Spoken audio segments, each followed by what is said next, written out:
কুসুম আয়ুষের বিয়ের ছবি দেখে এক পর্যায়ে ব্ল্যাকমেলারের উপরে চড়ো হয়ে গেল উল্টো ইন্দ্রাণী গাঙ্গুলি। হ্যাঁ বন্ধুরা, ভিডিওতে লাইক দিয়ে দেখতে থাকুন। যে মুহূর্তে কিনা সেই ফটোগ্রাফসগুলো ইন্দ্রাণী গাঙ্গুলির কাছে ব্ল্যাকমেলার পার্সেলের মাধ্যমে পাঠায় এবং সেই পার্সেল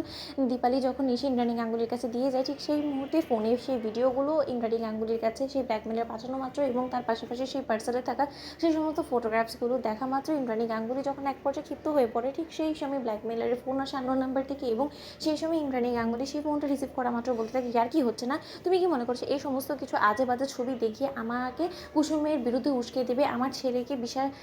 অবিশ্বাস করতে বাধ্য করে দেবে এবং এই সমস্ত কিছুকে কেন্দ্র করে তোমরা আমাকে আমার ছেলেকে আমার কাছ থেকে আলাদা করে দিয়ে আমাদের বিরুদ্ধে চক্রান্ত করবে এবং এই সমস্ত কিছুর মূলে কে আছে ওই দেবলীনা চ্যাটার্জি, যে সেটা আমার খুব ভালো করে বোঝা হয়ে গেছে। তার কারণ গতবারও ও রীতিমতো জুতো পেটা হওয়ার হাত থেকে রক্ষা পেয়েছে এবং জুতোর মালা পরে ওকে গোটা গাঙ্গুলি হাউস ঘোরানো হয়েছে এবং সেই প্রতিশোধ নেওয়ার জন্য ও নতুন একটা ফন্দি এঁটেছে এবং এটা যদি ও ভেবে থাকে যে এই সমস্ত কিছু করে আমার বিশ্বাসটাও টলাতে পারবে, তাহলে সেটা কোনো মতেই হয় না। কারণ দেবলীনা চ্যাটার্জি এখনও পর্যন্ত বুঝে উঠতে পারেনি যে একজন মায়ের বিশ্বাস তার সন্তানের প্রতি ঠিক কতটা, এবং আমার বাড়ির সদস্য কুসুমের উপর আমার ঠিক অটুট বিশ্বাস আছে এবং সেই অটুট বিশ্বাসটা সে কোনোদিনও ভাঙতে পারবে না, তা সে যত চেষ্টাই করে নিক না কেন। ঠিক সেই সময় সেই ব্ল্যাকমেলার হাসতে থাকে এবং বলতে থাকে যে ইন্দ্রাণী গাঙ্গুলি, আপনার কথা শুনে আমার মনে হচ্ছে যে আপনি রীতিমতো হতবাক হয়ে পড়েছেন এই ছবিগুলো দেখে এবং এই ছবিগুলো দেখে হয়তো আপনি নিজেকে বিশ্বাস করাতে পারছেন না, তাই আপনার বিশ্বাসের চরম ধাক্কা লাগার কারণে আপনি এই সমস্ত উল্টোপাল্টা বকছেন পাগলের মতন। কিন্তু আপনি ভাববেন না, আপনার বিশ্বাসের ধাক্কা তো অলরেডি পড়েই গিয়েছে, কিন্তু বাকিটুকু আপনার যতটুকু বিশ্বাস আপনার সন্তানের উপরে এবং আপনাদের বাড়ির ওই সদস্য কাজের মেয়েটার উপরে যতটুকু বিশ্বাস আছে সেটাও রীতিমতো আমি ভেঙে দেবো, কিছুদিন মাত্র আমাকে সময় দিন। ঠিক সেই সময় সেই ব্ল্যাকমেলের ফোন রেখে দেওয়া মাত্রই যখন কিনা ইন্দ্রাণী গাঙ্গুলি সেই সমস্ত ফটোগ্রাফসগুলোকে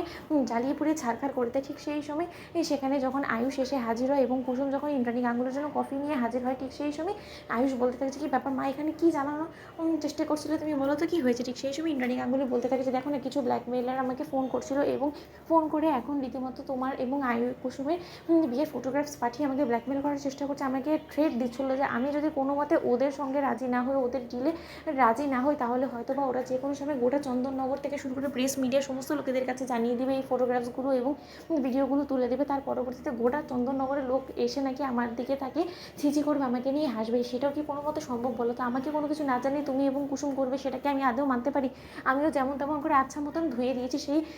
রীতিমতো কিডন্যাপারকে এবং সেই কিডন্যাপার আর কোনো মতে আমার মনে হয় না যে সাহস করবে কোনো দিনও আমার বিরুদ্ধে ষড়যন্ত্র করার বা তোমাদের দিকে আঙুল তোলার। কারণ ওকে আমি যেভাবে ধুয়ে দিয়েছি তার পরবর্তীতে ও যদি সেরকম দুঃসাহস আর কোনো দিনও দেখায়, তাহলে আমি তো রীতিমতো পুলিশে দিয়ে দেবো ওকে এবং পুলিশই বরঞ্চ আইডেন্টিফাই করে বার করবে যে এই ব্যক্তিটা ঠিক কি। আসলে আমি নিজেও স্বয়ং দেখতে চাই যে কী এমন ব্যক্তি আছে যে কিনা আমাদের পেছনে এরকম একটা ষড়যন্ত্র করছে। তো বন্ধুরা, লাইক কমেন্ট শেয়ার করে সাবস্ক্রাইব করতে ভুলো না।